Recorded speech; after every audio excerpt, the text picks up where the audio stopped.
Una de las maneras más económicas para empezar en astrofotografía es mediante la modalidad de astropaisaje, es decir, fotografía de paisaje con algún elemento, ya sea simplemente una montaña, un castillo, un árbol característico o cualquier elemento que nos parezca interesante. Incluso hay quien fotografía coches, pero con la peculiaridad de que lo haremos de noche, y tendrá tanta importancia ese paisaje o elemento como el cielo que tengamos esa noche. Normalmente se suele buscar encuadrar la Vía Láctea, ya que en verano es un espectáculo que debemos aprovechar, pero eso tampoco quiere decir que nos tengamos que limitar a hacer astrofotografía de paisaje simplemente en verano, ya que el cielo de invierno también esconde buenos objetos aunque no tengamos el centro galáctico a tiro. Pues hace unos meses me propuse adentrarme en esta disciplina y busqué un setup adecuado, de calidad y que me permitiera los mejores resultados sin tener que gastarme lo que me gastaría en un telescopio. Así que hoy os traigo mi experiencia en ese transcurso y os mostraré y valoraré los componentes elegidos, ya que no todos me han dado el resultado esperado. Y os contaré cómo en poco tiempo pasé de tomar una Vía Láctea así a una Vía Láctea así.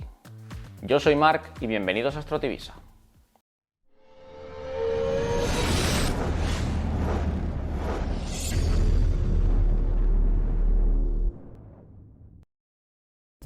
El equipo necesario para astrofotografía de paisaje podría ser un simple teléfono móvil y un trípode. Y sí, no voy a ser yo quien os diga que no podéis empezar con eso, pues sí se puede. Pero depende de los resultados que esperéis o queráis sacar, os veréis muy limitados. Si queréis sacar vías lácteas impresionantes y que se vean las nebulosas, entonces eso requiere de algo más que un teléfono móvil. Para empezar debemos repasar ciertos aspectos en este tipo de astrofotografía, pues aunque sea la forma más económica de adentrarse en este mundo nocturno, tiene sus consideraciones a tener en cuenta. Para empezar debemos tener noches sin luna, sin contaminación lumínica y sin nubes. Sí, solo escuchar eso yo también lo vería como misión imposible. Pero se puede y os cuento cómo. Los días ideales de luna son los próximos a la luna nueva o los anteriores a la luna nueva, pues aún teniendo luna, esta sale más tarde. Y para este tipo de astrofotografía no necesitamos varias noches de datos, ya que la mayoría de veces con una sola hora podríamos tener suficiente. Y personalmente para ello utilizo la app de calendario lunar. Para el tema de la contaminación lumínica, no nos servirá de nada esperar a la luna nueva si nos ponemos a fotografiar desde ciudad o cerca de ella, pues toda esa iluminación artificial que desprenden los núcleos de población son más perjudiciales incluso que la luna. Para ver si donde queremos ir es un lugar adecuado o no, utilizo la web de Light Pollution Map. Hasta Borle 5 o 6 yo diría que podemos sacar algo decente, aunque si nos vamos a Borle 4 o inferior será mucho mejor. Y para terminar, un factor que condiciona mucho son las nubes. Si vamos a realizar una exposición única, incluso esa nube le puede dar cierta gracia a la foto. Pero si vamos a realizar una sesión con muchas tomas para poder apilar esas fotos, como comprenderéis, esa nube que irá pasando va a complicar el apilado y el resultado final no será el esperado.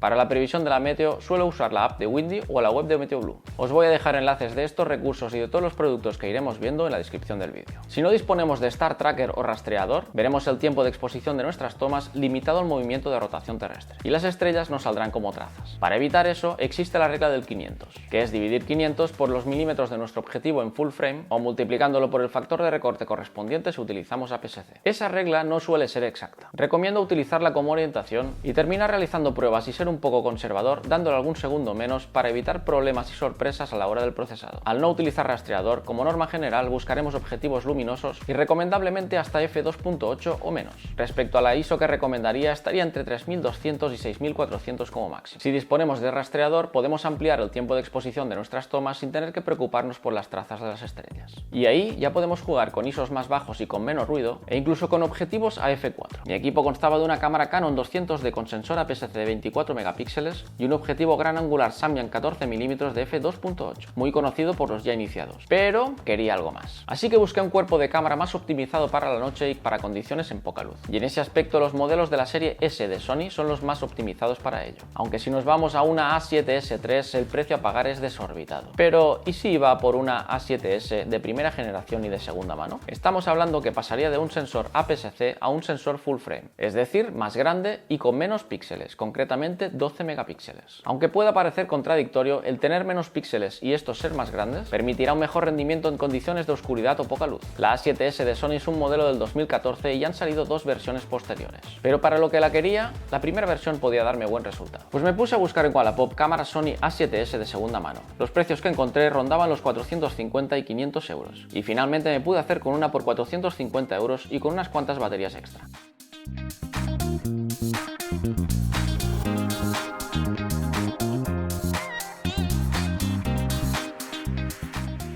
Intenté aprovechar el Samyang 14mm 2.8 mediante un adaptador KF Concept para poder usar una montura E de Sony como es la A7S y a la vez el objetivo Samyang de 14mm, pero los resultados no me convencieron por generar un alto viñeteo en las imágenes, así que tuve que descartar ese objetivo. El siguiente paso fue modificar la cámara. Las cámaras convencionales llevan un filtro infrarrojo para ofrecernos unas imágenes parecidas a lo que vemos, pero si queremos captar las emisiones del universo, concretamente las más abundantes y potentes que hay como son las de hidrógeno, no podemos aprovechar toda la eficiencia de la cámara porque ese filtro IR nos las esconde en parte.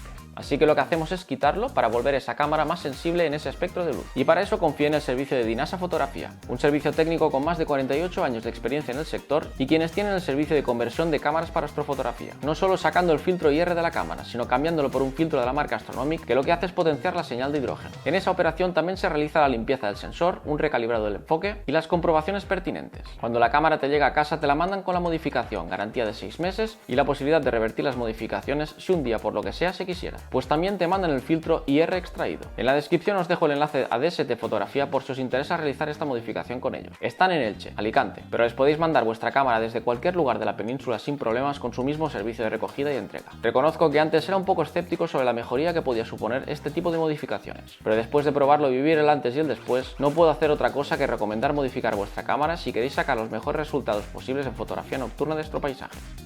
Solo mencionar al respecto que la modificación ocasionará un desajuste en el balance de blancos que deberemos corregir en la edición, pero salvo ese pequeño detalle no supone nada más, y ese detalle lo veremos más adelante en el procesado. Bien, ya tenía la cámara adecuada con la modificación realizada, ahora tocaba ir a por el siguiente elemento. El objetivo Samyang 14mm f2.8 lo adapté a la montura E de Sony y realicé algunas pruebas antes de mandar la cámara a modificar, pero no terminó de gustarme. En fotografía de cielo nocturno, como ya hemos mencionado, nos vemos limitados por la rotación de la Tierra. Al no utilizar una montura con seguimiento o un tracker, lo más apropiado es tener un objetivo muy luminoso que capte la mayor cantidad de información en el menor tiempo posible. Y en ese aspecto también podía mejorar el Samyang, pues f2.8 no era todo lo luminoso que podría ser. Y además no rendía del todo bien con el adaptador y la Sony A7S, provocando estrellas elongadas en las esquinas y viñeteo. Pues buscando di con un objetivo que no llevaba mucho tiempo en el mercado, pero que me pareció el más indicado, el Viltrox de 16mm con f1.8 de apertura. Los grandes angulares nos permitirán más tiempo de exposición y son los indicados para este tipo de fotografía de la que estamos hablando. Personalmente, como máximo,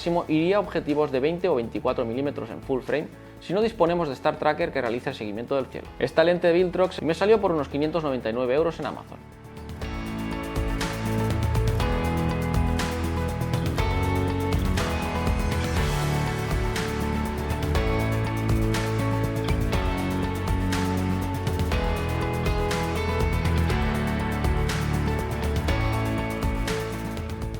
Aún así, ¿es dinero? Sí. Pero a priori el combo con la Sony A7S debería ofrecer un rendimiento espectacular. Llegado a este punto ya tenía dos de los elementos más importantes del setup. Le tuve que sumar un intervalómetro, pues la Sony A7S no tiene intervalómetro interno. Básicamente el intervalómetro nos sirve para programar el tiempo y el número de las tomas. Un elemento fundamental para soportar este setup es encontrar un buen trípode, que sea estable, ligero, fácil de transportar y que soporte cierto peso, pero sobre todo que sea estable, pues realizaremos muchas fotografías con tiempos de exposición prolongados y lo último que queremos es que por falta de estabilidad del trípode nos salgan fotos movidas por una simple brisa o por cualquier vibración. Y en este apartado mi elección ha sido el trípode de carbono y aluminio profesional de la marca KF Concept, de 1,6 kg, 172 centímetros de altura máxima, cabezal de bola y rótula robusta con capacidad de soportar hasta 12 kilos. El precio de este trípode es de unos 199 €.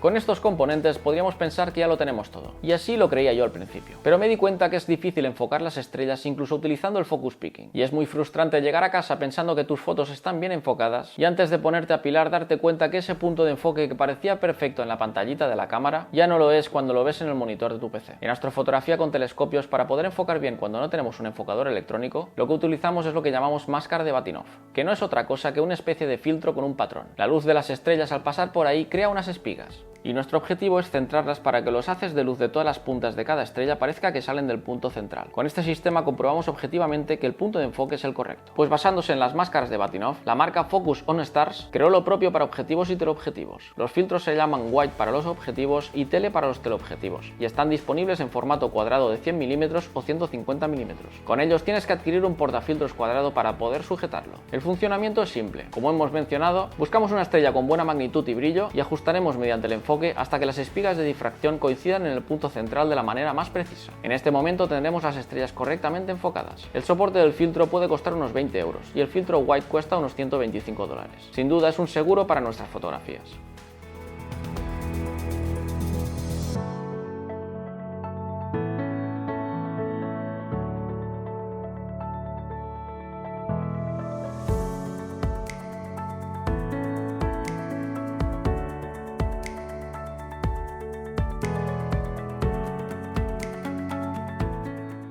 Y para finalizar, en casos donde tenemos cierta contaminación lumínica, he adquirido un filtro L Pro de la marca Optolom. Este filtro de clip para sensor full frame ya lo he tenido en formato de 2 pulgadas para telescopio y doy fe de lo bien que va. Es cierto que necesitaremos más tiempo de exposición para conseguir la misma cantidad de señal, pero por el contrario nos ayudará a lidiar con la contaminación lumínica proveniente de fuentes artificiales y nos dará unos colores más contrastados. Ahora sí podemos decir que ya tenemos el setup completo, que aún lo podríamos mejorar más añadiendo una montura con seguimiento Star Tracker para aumentar los tiempos de exposición, cosa que veremos más adelante. Este tipo de rastreadores se ajustan al norte y van siguiendo el movimiento de rotación de la Tierra, por lo que nos permite realizar tomas con más tiempo compensando el movimiento de las estrellas sin que nos salgan como rastros. Pues bien, esta foto está realizada desde Andorra, con un cielo envidiable y la Canon 200D y el Samyang f2.8 con un apilado de unas 30 fotos a ISO 3200 y 14 segundos cada toma. Y esta fue la primera foto que realicé con la Sony A7S modificada desde casa y con el objetivo Viltrox 1.8 con unas 30 tomas de 20 segundos a ISO 3200. O esta otra con unas 50 tomas apiladas de 15 segundos de exposición a ISO 2500 desde el lado de la carretera nacional cerca de donde trabajo. Vosotros mismos podéis valorar los cambios que ha supuesto a simple vista. Debo decir que llevo unos meses probando este setup y como he comentado al inicio, no todo fue positivo. Y comentaré o puntualizaré algunos aspectos a tener en cuenta a la hora de comprar o decidirse por algún componente. Después de esas pruebas iniciales, seguí con una sesión aprovechando una visita a Andorra a la borda Cremat de nuestro amigo Jordi de Magic Experience, desde donde realicé el vídeo del Seastar S50.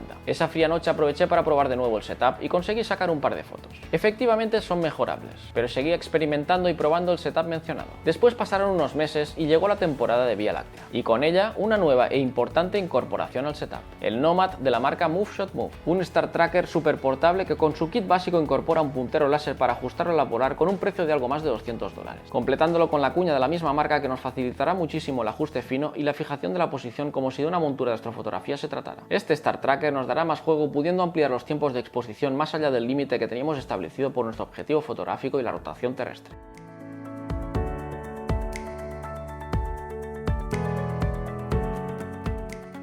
Pues para poder probar definitivamente este setup, realicé una escapada con Víctor a uno de los mejores cielos de la península, concretamente en un Borle 2. Bienvenidos al Castillo de Zafra.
Pues estamos en el Castillo de Zafra, nos acompaña Víctor Ruiz Castellanos, del que ya conocéis y habréis visto los vídeos de la ruta Starlight del año pasado. Con la GTI. Con la GTI, correcto. Y esta noche pues vamos a hacer una sesión de astrofotografía de Vía Láctea con paisaje. O sea, astropaisaje, lo que podríamos decir. Sí, aquí. Castillito este. Sí, tenemos aquí el castillo de Zafra. Estamos esperando que anochezca, tenemos un 13% de luna. A las 12 se pone, no nos va a molestar. Esperemos que nos ilumine lo suficiente para que podamos tener el castillo con un poquito de luz. Y de momento todo pinta espectacular, Víctor. Sí. O sea, estamos muy contentos porque pocas veces se cumplen las previsiones como esta. No hemos mirado la meteo, así que creo que esa es la clave. Isidro, no mires la meteo. Hasta hoy, hasta hace un rato, no hemos mirado la meteo. No.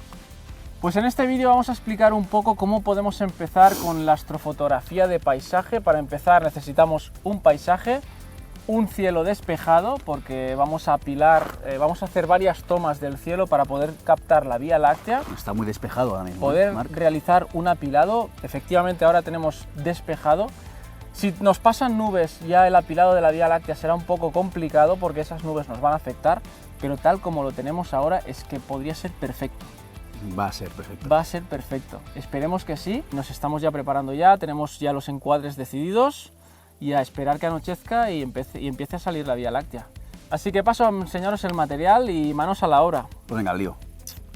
El primer componente en el que tenemos que prestar más atención porque nos dará la estabilidad suficiente para poder hacer las capturas es un buen trípode. En este caso tenemos el KF Concept con patas telescópicas, es de carbono, lo vamos a abrir. Y en esta ocasión vamos a ir un paso más allá y no vamos a hacer astrofotografía, simplemente buscando unos segundos concretos hasta que nos salgan las estrellas como trazos, sino que vamos a utilizar una Star Tracker, que ahora en un momento veremos.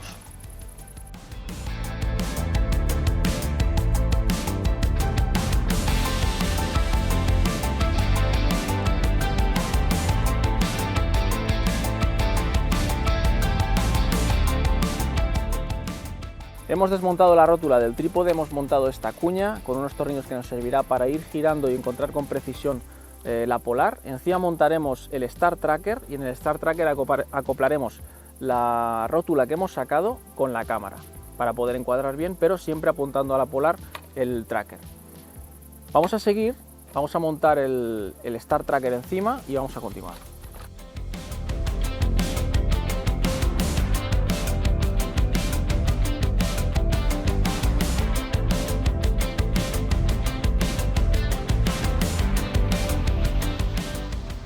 Con estos tornillos vamos a fijar la posición y con estos vamos a rotar.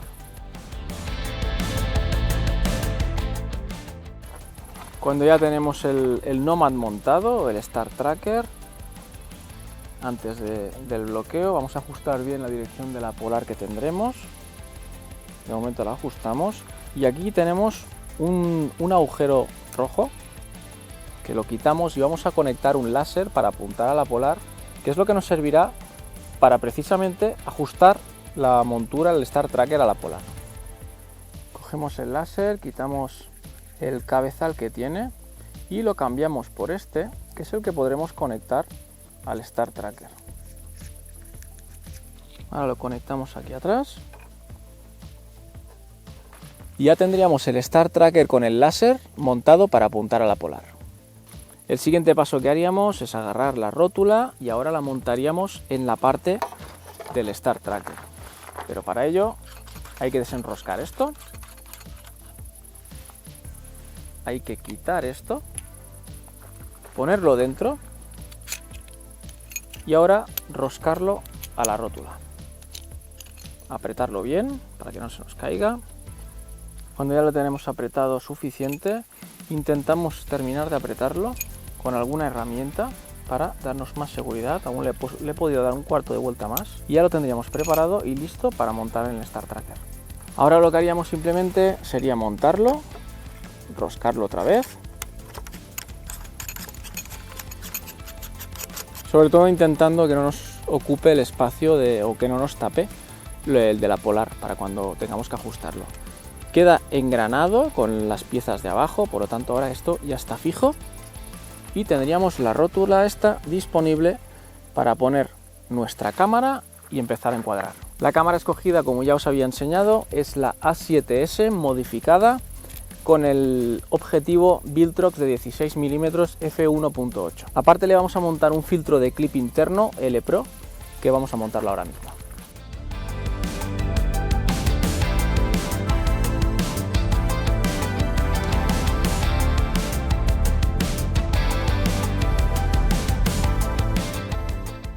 Ya tendríamos la cámara preparada, esto iría girando para capturar la Vía Láctea.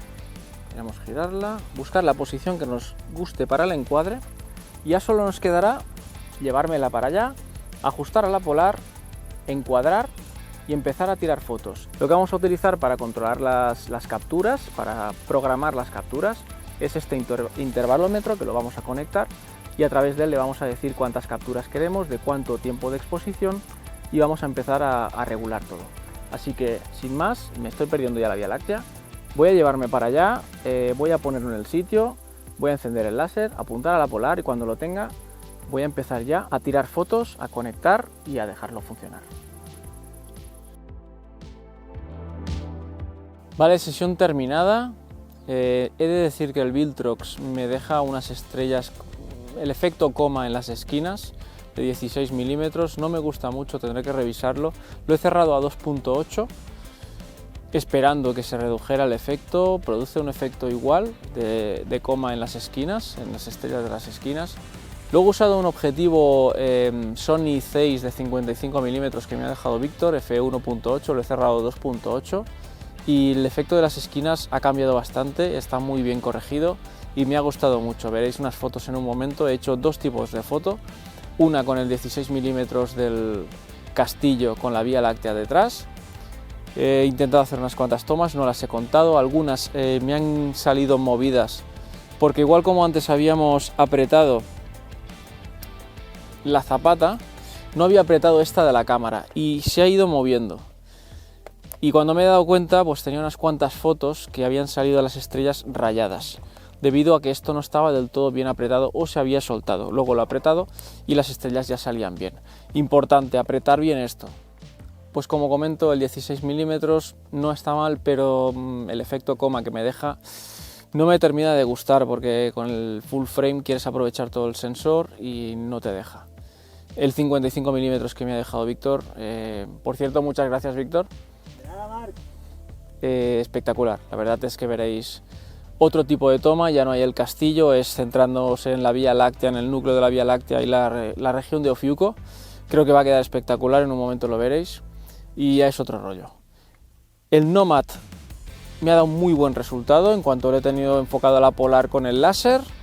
Hay un conector aquí que es solo para decirle si estás en el norte o en el sur, hemisferio norte o hemisferio sur. No tiene más complicación.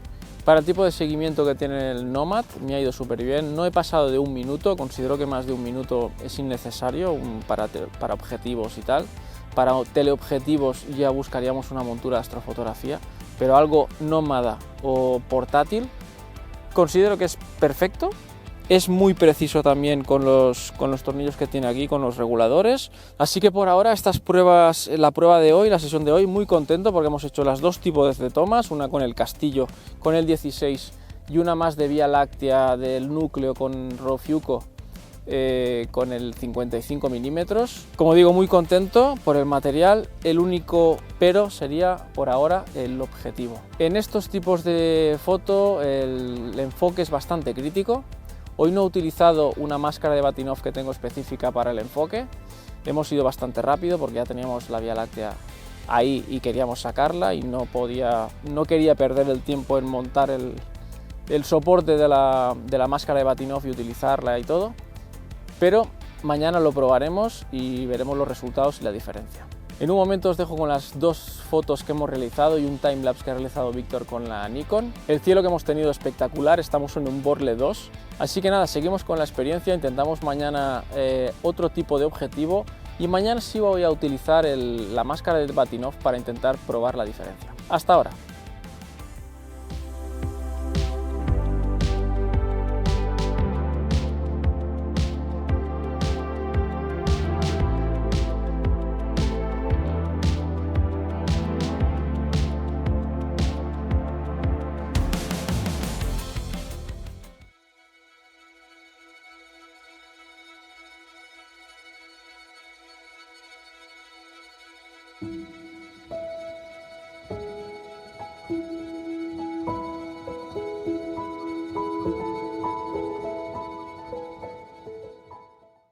A la noche siguiente nos dirigimos a unas ruinas cercanas a Daroca, Aragón, donde teníamos el hotel.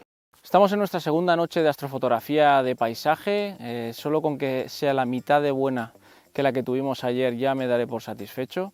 Hoy nos hemos dirigido hasta unas ruinas que tengo aquí atrás, no sé si se podrán ver ahora, y la Vía Láctea justo detrás de las ruinas.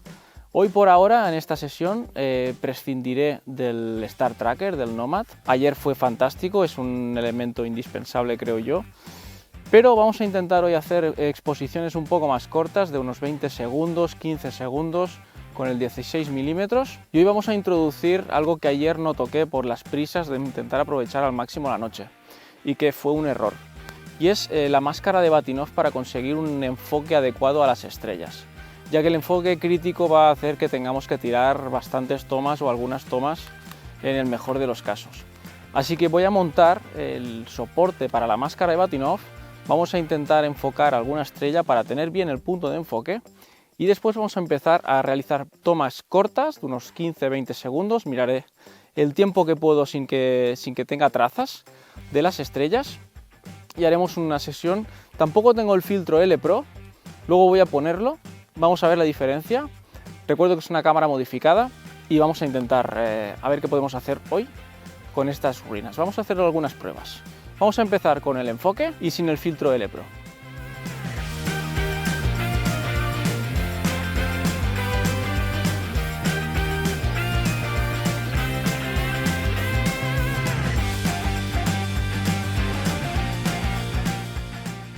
Vamos a poner la máscara de Bahtinov. Recuerdo que hay de dos tipos, una para ángulos grandes, como es este caso, un 16 milímetros, y hay otro modelo para teles, para teleobjetivos. Como veis, no se aprecia aparentemente nada, pero tiene un grabado que ahora nos va a mostrar las estrellas y unas espigas para que podamos enfocar adecuadamente.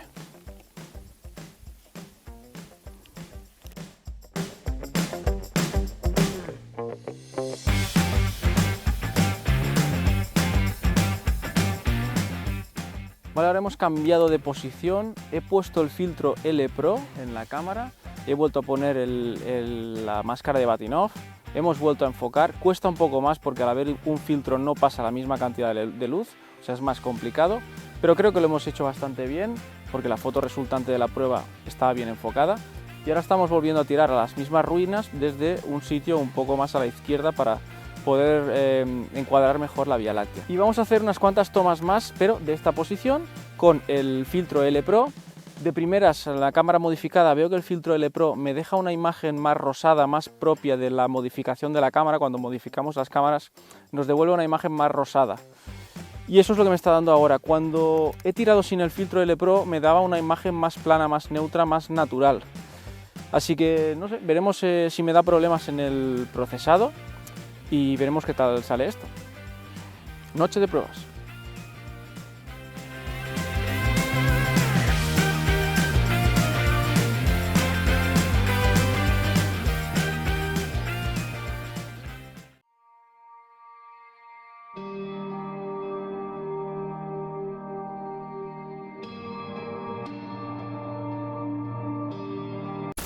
Pues con estas pruebas realizadas y mi experiencia he podido sacar ciertas conclusiones sobre el material utilizado. Para empezar, el trípode KF Concept, genial. Me ofrece la estabilidad que necesito, es alto, totalmente regulable. Conecté sin problemas el Nomad y utilicé la propia rótula para sujetar el equipo encima. Y el funcionamiento en todas y cada una de las sesiones ha sido simplemente perfecto. Por otra parte, el Star Tracker Nomad de Move Shop Move, debo decir que al inicio era reticente con el uso de Star Trackers o rastreadores para no complicar el tema de las capturas. Pero una vez usado, considero ya que es un básico. Sencillamente me ha encantado. Es súper sencillo de ajustar la polar con la cuña y el láser y su funcionamiento no tiene más complicaciones que mover la pestaña en N si estamos en el hemisferio norte o S si estamos en el hemisferio sur. Lo he utilizado con 1 minuto de exposición y probablemente aguante 2 y hasta 3 minutos de exposición. Igual que también estoy seguro que puede aguantar más peso y podríamos utilizar incluso algún teleobjetivo. Pero aún así creo que no vale la pena poner más de 1 minuto. Respecto a la máscara de Bahtinov de Focus on Stars, es un complemento muy útil, pero quizás no lo recomendaría para grandes angulares, pues las espigas se hacen un poco difíciles de apreciar cuando tenemos tantas estrellas estrellas y tan pequeñas, incluso las de mayor magnitud. Sin embargo, para objetivos a partir de unos 20 mm sí recomendaría su uso para poder encontrar bien el punto de enfoque. Solo hay que buscar una estrella brillante y realizar el ajuste en el centro del objetivo, pues si lo hacemos con alguna estrella que esté más en las esquinas, podemos tener el efecto coma y no tendremos un correcto enfoque en la parte principal y central de la foto. En cuanto al objetivo Viltrox de 16 mm f1.8, prometía más de lo que ha resultado. Viñeteo pronunciado y efecto coma en las esquinas, incluso cerrándolo a f2.8. Debo reconocer que ha resultado ser una decepción y no lo recomiendo después de la experiencia en estas sesiones. En cuanto al filtro L Pro de la marca Optolong, es un buen filtro para ayudarnos con la contaminación lumínica hasta cierto nivel. Para cámaras modificadas sin filtro IR lo recomiendo sin duda. Pero si, como es mi caso, hemos modificado la cámara con DST fotografía, ya nos han montado un filtro Astronomic que hace una función muy similar a la que hace el L Pro. Por lo que utilizarlo en este caso creo que nos perjudica más que nos beneficia, pues ya tenemos un filtro instalado haciendo esta función. Sobre la cámara A7S.